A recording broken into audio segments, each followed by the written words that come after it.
ओम सप्ततुरंगाय विद्महे सहस्त्रकिरणाय धीमहि तन्नो रविः प्रचोदयात्। ओम घृणी सूर्याय नमः। आप सभी का हमारे YouTube चैनल पर हार्दिक स्वागत है। आज ज्येष्ठ मास महात्म्य में आप रसपान करेंगे भगवान सूर्य के व्रतों के अनुष्ठान तथा उनके मंदिरों में अर्चन पूजन की विधि और फल सप्तमी व्रत के फल के बारे में।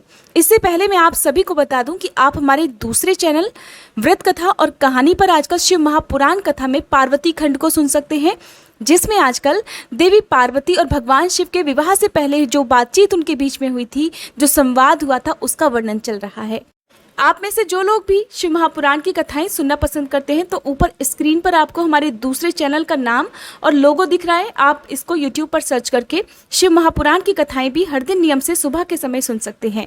आइए रसपान करते हैं आज के अध्याय का। दिंडी ने श्री ब्रह्मा जी से पूछा, हे ब्राह्मण, आपने आदित्य क्रिया योग को मुझे बतलाया, अब आप ये बतलाने की कृपा करें कि भगवान सूर्य उपवास से कैसे प्रसन्न होते हैं। उपवास करने वालों के लिए क्या क्या नियम है, क्या क्या त्याज्य है, आराधना में क्या क्या करना चाहिए, इनका आप विस्तार पूर्वक वर्णन कीजिए। दिंडी की बात सुनकर श्री ब्रह्मा जी इस प्रकार बोले कि हे दिंडिन, भगवान सूर्य पुष्प आदि द्वारा पूजन करने से ही प्रसन्न हो जाते हैं और उत्तम फल देते हैं। पापों से रहित होकर सद्गुणों का आश्रय ग्रहण कर सभी भोगों का परित्याग करना ही उपवास कहलाता है। अतः ऐसे उपवास से क्यों नहीं मनवांचित फल प्राप्त होगा। 1 रात, 2 रात, 3 रात या नक्त व्रत करने वाला निष्काम होकर उपवास कर मन, वचन और कर्म से सूर्य नारायण की आराधना में यदि तत्पर रहे तो ब्रह्मलोक को प्राप्त कर सकता है। यदि साधक किसी कामना से दत्त चित्त होकर भगवान सूर्य की उपासना करता है तो प्रसन्न होकर भगवान उसकी मनोकामनाओं को पूर्ण अवश्य कर देते हैं। अंधकार का नाश करने वाले जगदात्मा सूर्य नारायण की तन्मयता पूर्वक आराधना के बिना किसी भी प्रकार की सद्गति नहीं मिलती। अतः पुष्प, धूप, चंदन, नैवेद्य आदि से भक्ति पूर्वक सूर्य की पूजा और उनकी प्रसन्नता के लिए उपवास करना चाहिए। उत्तम पुष्प के न मिलने पर वृक्षों के कोमल पत्ते अथवा दूर्वांकुर से ही पूजन कर लेना चाहिए। पुष्प, पत्र, फल, जल जो भी यथाशक्ति मिले उसे ही भक्ति और श्रद्धा के साथ भगवान सूर्य को अर्पण करना चाहिए। इससे भगवान सूर्य को अतुल तुष्टि प्राप्त होती है। सूर्य नारायण के मंदिर में सदा झाड़ू देने पर धूलि में जितनी कणिकाएं होती हैं, उतने समय तक सूर्य के समान होकर वह स्वर्ग में रहता है। मंदिर के छोटे से भाग का भी मार्जन करने पर, अर्थात साफ सफाई करने पर, उस दिन के पाप से व्यक्ति मुक्त हो जाता है। जो गोमय से, मृतिका अथवा अन्य धातुओं के चूर्णों से मंदिर में उपलेपन करता है, वह विमान पर चढ़कर सूर्य लोक में जाता है। मंदिर में जल से छिड़काव करने वाला वरुण लोक में निवास करता है। जो लेपन किए हुए मंदिर में पुष्प बिखेरता है वो कभी दुर्गति को प्राप्त नहीं होता। मंदिर में दीप प्रज्वलित करने वाला व्यक्ति सभी ऋतुओं में सुखप्रद सवारी प्राप्त करता है। ध्वजा चढ़ाने वाले के ज्ञात और अज्ञात सभी पाप पताका के वायु से हिलने पर ही नष्ट हो जाते हैं। गीत, वाद्य और नृत्य के द्वारा मंदिर में उत्सव करने वाला उत्तम विमान में बैठता है। गंधर्व और अप्सराएं उसके आगे गान और नृत्य करती हैं।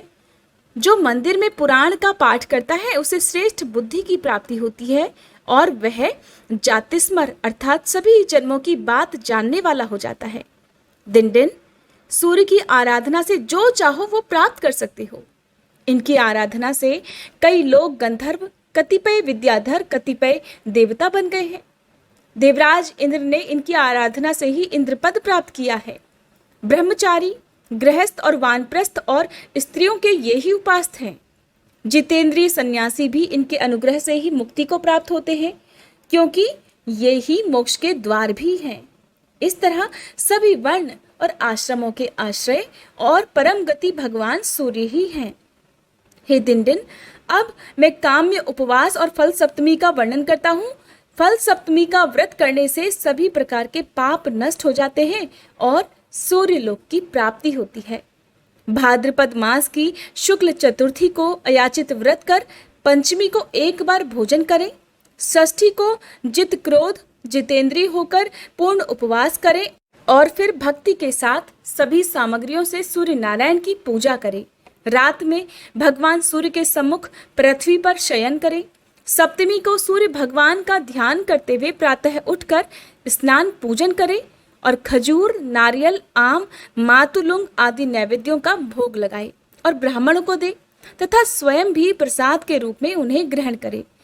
यदि ये फल ना मिले तो शाली अर्थात चावल का या गेहूं का आटा लेकर उसमें गुड़ मिलाएं और घी में पकाकर उनका ही भोग भगवान सूर्य को लगाएं। फिर हवन कर ब्राह्मणों को भोजन कराएं। इस प्रकार 1 वर्ष तक सप्तमी का व्रत कर अंत में उद्यापन करें। गोमूत्र, गोमय, गोदुग्ध, दही, घी, कुश का जल, श्वेत मृतिका, तिल और सरसों का उबटन, दूर्वा, गौ के सींग का जल, चमेली के फूल का रस, इनसे स्नान करें और इनसे ही प्राशन करें। ये सभी पापों का हरण करने वाले हैं। सभी प्रकार के फल, भूमि, धान्य युक्त भवन, बछड़े के साथ गौ, विद्रुम के साथ ताम्रपात और श्वेत वस्त्र ब्राह्मणों को दे। जो शक्ति संपन्न हो वह चांदी अथवा आटे के पिष्टक, फल तथा 2 वस्त्र दे। सोना, रत्न और वस्त्र आचार्यों को दे। ब्राह्मणों को भोजन कराएं। इस प्रकार व्रत को संपन्न करें। ये फल सप्तमी का विधान कहा गया है। यह अतिशय पुण्यमयी सप्तमी सभी पापों का नाश करने वाली है। इस दिन उपवास कर मनुष्य सूर्य लोक को प्राप्त करता है। वहां देव, गंधर्व और अप्सराओं के साथ पूजित होता है। इस व्रत को जो करता है वह पाप, दरिद्रता और सभी प्रकार के दुखों से मुक्त हो जाता है। इस व्रत के करने से ब्राह्मण मुक्ति, क्षत्रिय इंद्रलोक, वैश्य कुबेर लोक में निवास करता है। शूद्र इस व्रत के प्रभाव से द्विजत्व को प्राप्त कर लेता है। पुत्रहीनों को पुत्र की प्राप्ति होती है। दुर्भगा सौभाग्यशालिनी होती है और विधवा नारी अगले जन्म में वैधव्य प्राप्त नहीं करती। इस फल सप्तमी को समस्त वांछित पदार्थों को प्रदान करने वाली चिंतामणि के समान समझना चाहिए। इस फल सप्तमी की कथा के श्रवण अथवा व्रत करने वाले की सभी इच्छाएं पूर्ण हो जाती हैं। अब जानिए रहस्य सप्तमी व्रत के दिन त्याज्य पदार्थ का निषेध तथा व्रत के विधान और फल के बारे में। श्री ब्रह्मा जी कहने लगे, दिन अब मैं रहस्य सप्तमी व्रत का विधान कह रहा हूँ। इस व्रत के करने से अपने से आगे आने वाली 7 पीढ़ी तथा पीछे की भी 7 पीढ़ी के कुलों का उद्धार हो जाता है। जो इस व्रत का नियम से पालन करता है उसे धन, पुत्र, आरोग्य, विद्या, विनय, धर्म तथा अप्राप्य वस्तुओं की भी प्राप्ति हो जाती है। इस व्रत के नियम इस प्रकार है। सब में मैत्री भाव रखते हुए भगवान सूर्य का चिंतन करता रहे। मनुष्य को व्रत के दिन न तेल का स्पर्श करना चाहिए, न ही नीला वस्त्र धारण करना चाहिए और न ही आंवले से स्नान करना चाहिए और किसी से कलह तो बिल्कुल ही नहीं करनी।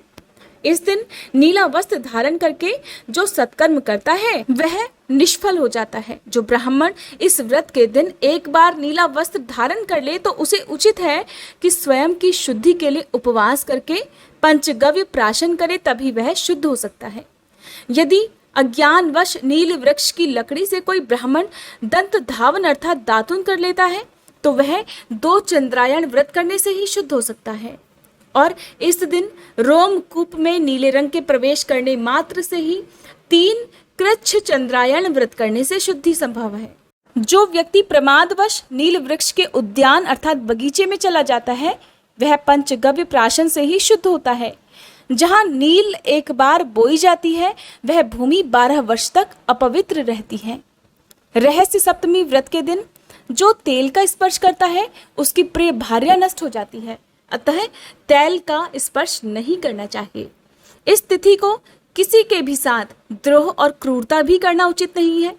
इस दिन गीत गाना, नृत्य करना, वीणा आदि वाद्य यंत्र बजाना, शव देखना, व्यर्थ में हंसना, स्त्री के साथ शयन करना, द्यूत क्रीड़ा, रोना, दिन में सोना, असत्य बोलना, दूसरे के अनिष्ट का चिंतन करना, किसी भी जीव को कष्ट देना, अत्यधिक भोजन करना, गली कूचों में व्यर्थ ही घूमना, दंभ, शोक, शठता तथा क्रूरता, इन सभी का प्रयत्न पूर्वक परित्याग कर देना चाहिए। इस व्रत का आरंभ चैत्र मास से करना चाहिए। व्रत करने वाले मनुष्य को चाहिए कि वह चैत्र आदि मासों में धाता, अर्यमा, मित्र, वरुण, इंद्र, विवस्वान, पर्जन्य, पूषा, भग, त्वष्टा, विष्णु तथा भास्कर, इन 12 सूर्यों का क्रमशः पूजन करें। प्रत्येक सप्तमी के दिन भोजक ब्राह्मण को घी के साथ भोजन कराकर उसे घी सहित पात्र, 1 माशा स्वर्ण और दक्षिणा दान में देनी चाहिए। यदि भोजन ना मिल सके तो श्रेष्ठ ब्राह्मण को ही भोजक की भांति भोजन कराकर वही वस्तुएं दान में देनी चाहिए। हे दिन, इस प्रकार मैंने सप्तमी के इस महात्म्य का वर्णन किया, जिसके श्रवण मात्र से भी सभी प्रकार के पाप नष्ट हो जाते हैं और सूर्यलोक की प्राप्ति होती है। सुमंतु बोले, राजन, इतना कहकर ब्रह्मा जी अंतर्ध्यान हो गए और दिंडी भी उनके द्वारा बताए गए इस व्रत के अनुसार सूर्य नारायण का पूजन करके अपने मनोवांछित फल को प्राप्त करने में सफल हुए और भगवान सूर्य के अनुचर हो गए। ओम सूर्याय नमः। आज का अध्याय समाप्त हुआ। अगले अध्याय में आप जानेंगे शंख और द्विज, वशिष्ठ और सांब तथा याज्ञवल्क्य और ब्रह्मा जी के संवाद में आदित्य की आराधना का महात्म्य कथन और भगवान सूर्य की ब्रह्म रूपता का वर्णन, जिसे कथा के माध्यम से आपको बताया जाएगा। उम्मीद करती हूँ आज की ये वीडियो आपको पसंद आई होगी।